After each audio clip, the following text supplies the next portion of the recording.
नमस्कार। Indian institute of public administration IIPA में आप सभी का स्वागत है। मैं हूं राखी बख्शी। इस समय हम बात कर रहे हैं एक ट्रेनिंग प्रोग्राम की जो इस वक्त संस्थान में चल रहा है। इस वक्त गुजरात से कुछ अधिकारी gazetted officers class 1 and class 2 आए हुए हैं यहाँ प्रशिक्षण प्राप्त करने के लिए। उनका अनुभव कैसा रहा, इस प्रशिक्षण से क्या फायदे होते हैं, क्या कुछ और किया जा सकता है और कैसे एक कलेक्टिव लीडरशिप को, एफर्ट्स को आगे बढ़ाया जा सकता है, हम कुछ अधिकारियों से इसी बारे में बात कर रहे हैं। फिलहाल मैं बात करती हूँ भावना बसावा जी से और समझने की कोशिश करती हूँ कि वो क्या कुछ सीख पा रही हैं। भावना जी, बहुत स्वागत है आपका। Thank you. तो भावना जी, किस तरह का अनुभव है और इस प्रशिक्षण में क्या कुछ नया सीख पा रही हैं? मेरे लिए बिल्कुल नया और अच्छा अनुभव रहा है। नया इसलिए क्योंकि हम जब स्टेट में सीख रहे होते हैं सो वो सिर्फ उस स्टेट के लिए सीमित होता है, बट जब अब यहाँ आके हम आईआईपीए में ट्रेनिंग ले रहे हैं तो हमारा जो दृष्टिकोण है, हमारी जो विचारधारा है वो और एक्सपैंड हो गई है और हम एक सेंटर के लेवल से सोच पा रहे हैं। और हमारे में अभी ये भी क्लैरिटी आ रही है कि सेंटर और स्टेट का आप कैसे वर्कआउट करते हो, कैसे पूरा इंटरकनेक्शन रहता है, बाकी स्टेट से सेंटर बाकी स्टेट से कैसे कनेक्ट करते हैं। सो वो जो एक कोऑर्डिनेशन है, वो जो पूरा एक काम करने की जो पूरा जो प्रोसेस है वो हमारे लिए समझना ज़्यादा आसान हो गया है। हम बेहतर तरीके से इसको समझ पाए हैं और ये चीज़, ये क्लैरिटी हम आगे जाके, हम जब स्टेट में हम जाके काम करेंगे तो उसमें हमें बहुत हेल्पफुल रहेगा। जी। और इसमें बहुत कुछ सीखने को जो मिला वो ये भी कि हम अपने आउटरीच को किस तरह से बढ़ाएं अधिकारी होने के नाते।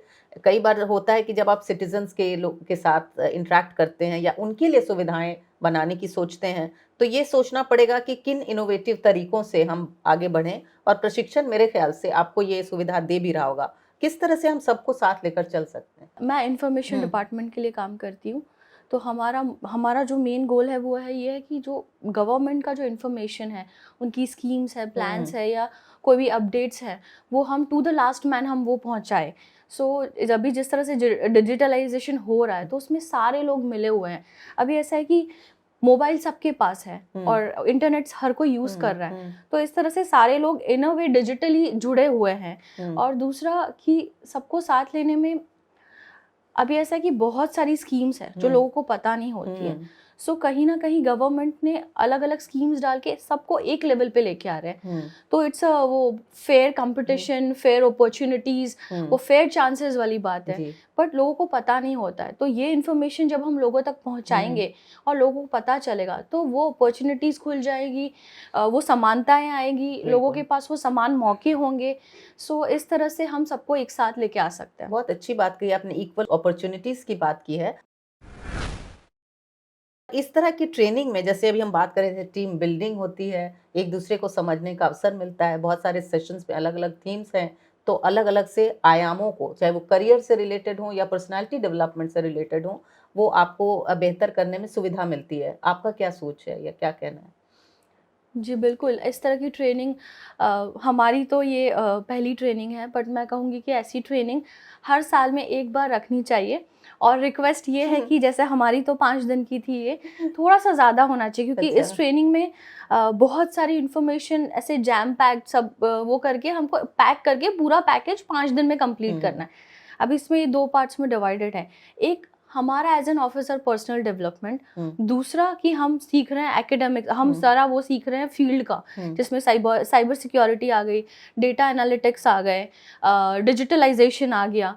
सो हम दो चीज़ों को क्लब करें। एक, हम खुद को भी बेहतर इंसान और बेहतर ऑफिसर बनाने की कोशिश करें एक तरफ, दूसरी तरफ हम हमारी काम को भी और ज़्यादा सरल, अच्छा और पब्लिक को जो ज़्यादा बेटर तरीके से हम सर्व कर पाए उसके लिए भी हम सीख रहे हैं।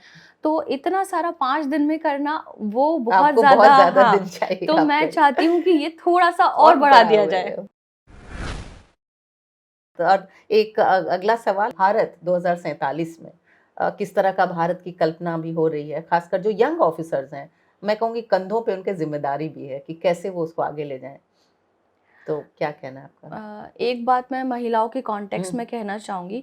जैसे एडमिनिस्ट्रेशन में अभी मेल ऑफिसर्स तो बहुत सारे हैं, बट फीमेल ऑफिसर्स का रेशियो उसके सामने कम है, हम्म। काफ़ी कम है।